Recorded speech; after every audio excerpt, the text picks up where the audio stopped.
Good morning, everyone. Today, rational number for class 7, part 1. We will complete rational number in 4 parts.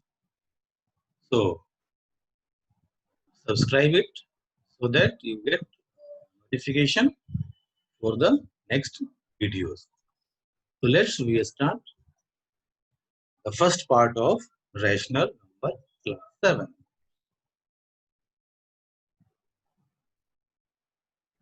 For rational number, we have various types of number.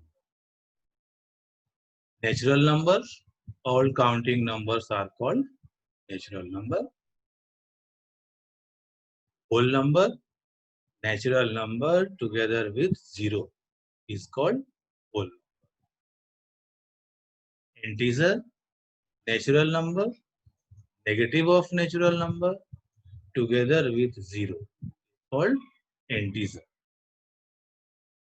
Rational number, a number is called a rational number if it can be written in the form of P by Q, where Q should not be 0. It means ये तो पहले से हम लोग को पता है, counting numbers 1 2 3 4 natural number है. अगर नेचुरल नंबर में आप 0 मिला लो तो पूरा group 0 1 2 3 4 and so on is the whole number. अगर होल नंबर हमारा 0 1 2 3 4 है, उसमें नेगेटिव ऑफ नेचुरल नंबर मिलाएंगे तो ये मेरा पूरा ग्रुप इंटीजर हो जाए. और रैशनल नंबर एक फ्रैक्शन है, टाइप्स ऑफ फ्रैक्शन है, जिसको p बाई q यानी p is the numerator and q is the denominator. But here Q should not 0. It means denominator कभी भी 0 नहीं होना चाहिए. Positive and negative of rational number. अगर रैशनल नंबर है तो वो या तो पॉजिटिव होगा या नेगेटिव होगा. तो a rational number is said to be positive if its numerator and denominator are either both positive or both negative. यानी कोई रैशनल नंबर पॉजिटिव कहलाएगा अगर उसका न्यूमरेटर और डिनोमिनेटर दोनों या तो पॉजिटिव होगा या दोनों ही निगेटिव होगा.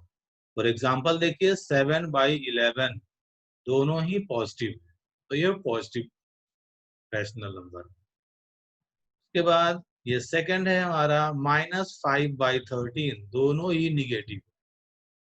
71/83 दोनों ही पॉजिटिव और -11/-17 दोनों ही निगेटिव. इसका मतलब कि ये चारों ही रैशनल नंबर पॉजिटिव, क्योंकि न्यूमरेटर और डिनोमिनेटर दोनों ही या तो पॉजिटिव है या निगेटिव है. A rational number is said to be negative if its numerator and denominator are such that one of them is positive then other is negative. यानी कि अगर कोई रैशनल नंबर है तो उसमें न्यूमरेटर और डिनोमिनेटर इन दोनों में से कोई एक निगेटिव है और दूसरा पॉजिटिव, तब इसे हम नेगेटिव रैशनल नंबर कहेंगे. जैसे 7/11 7 पॉजिटिव देन 11 निगेटिव, तो ये negative rational number. -5/13 numerator negative है, डिनोमिनेटर पॉजिटिव, यानी इस दोनों में से एक पॉजिटिव है दूसरा नेगेटिव है.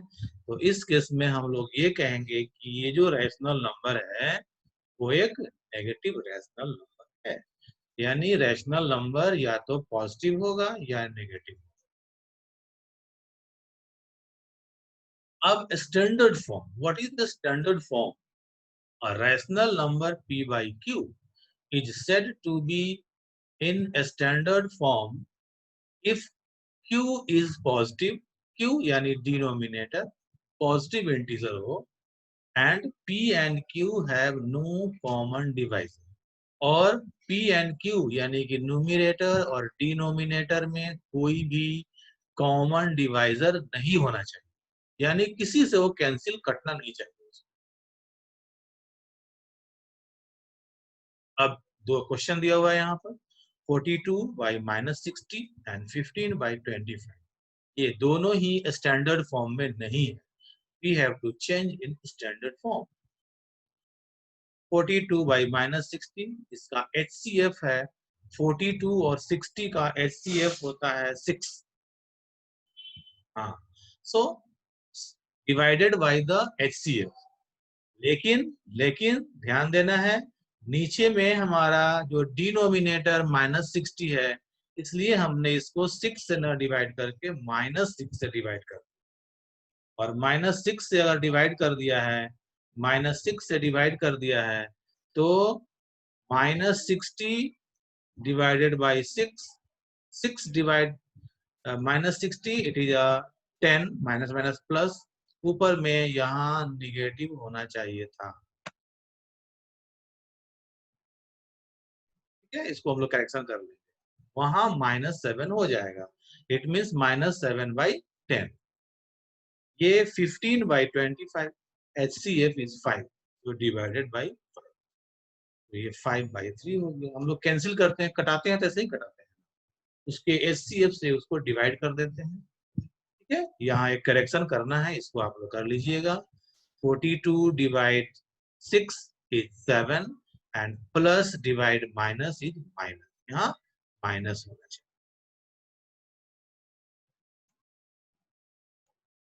एक और है equivalent rational number. A rational number P by Q is said to be equivalent if numerator and denominator both multiplied by the same number or both divide by the same number। यानी कि same number से multiply करने से जो भी आपका rational number आएगा, या सेम नंबर से डिवाइड करने से जो भी रैशनल नंबर आएगा, वो इक्विवेलेंट कहलाए। Here find two equivalent rational number of 13/17. So 13 multiply 2, 17 multiply 2, 13 multiply 3, 17 multiply 3, 26/34, 39/50 is the equivalent rational number of 13/17. One more question.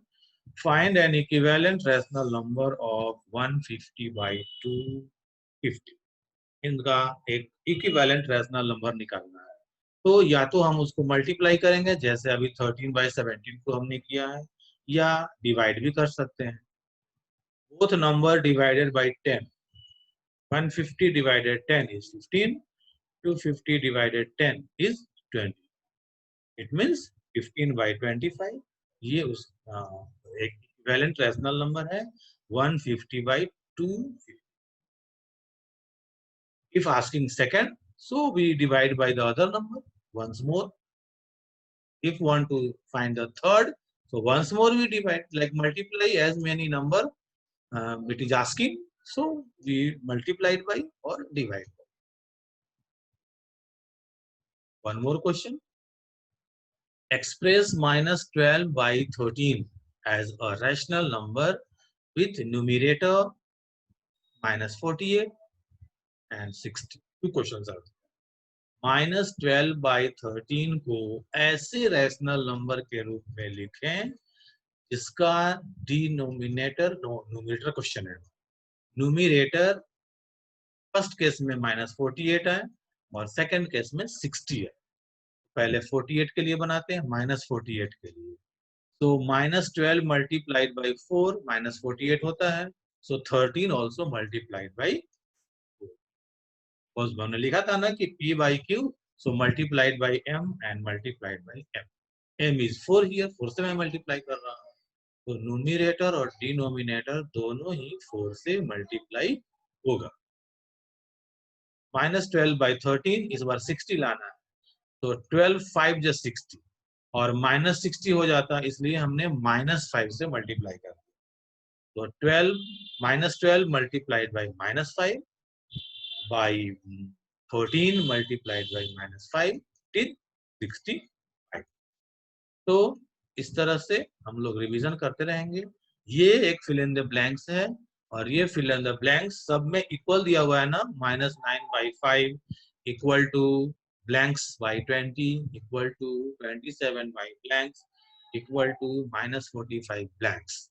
तो ये इक्वल दिया हुआ है, इसका मतलब कि मुझे 9/-5 का 1 2 3 इक्विवेलेंट रैशनल नंबर लिखना है। तो 20 कैसे आया था? 5 4 जा 20, तो -9 4 जा। इसके बाद 27 कैसे आया है? -9 -3 जा, तो 5 -3 जा। -45 कैसे आया है? -9 5 जा, तो इधर भी 5 5 जा। मतलब एक ही नंबर से हम मल्टीप्लाई कर रहे हैं, मल्टीप्लाइड बाई है, मल्टीप्लाई कर लिया। -9/5 equal to -36/20 equal to minus minus plus 27 by -15 and here -45/25। का मतलब हुआ कि हमारा ब्लैंक्स में कौन कौन सा नंबर आया है? -36, -15, 25। तो इस तरह से आप लोगों को इक्विवेलेंट रैशनल नंबर और जितने टाइप्स के रैशनल नंबर हैं सबका और सबको प्रैक्टिस करना है और रिवाइज करते रहना है, ताकि वर्क्स बनाने में, प्रॉब्लम बनाने में इजी इजी सॉल्यूशन।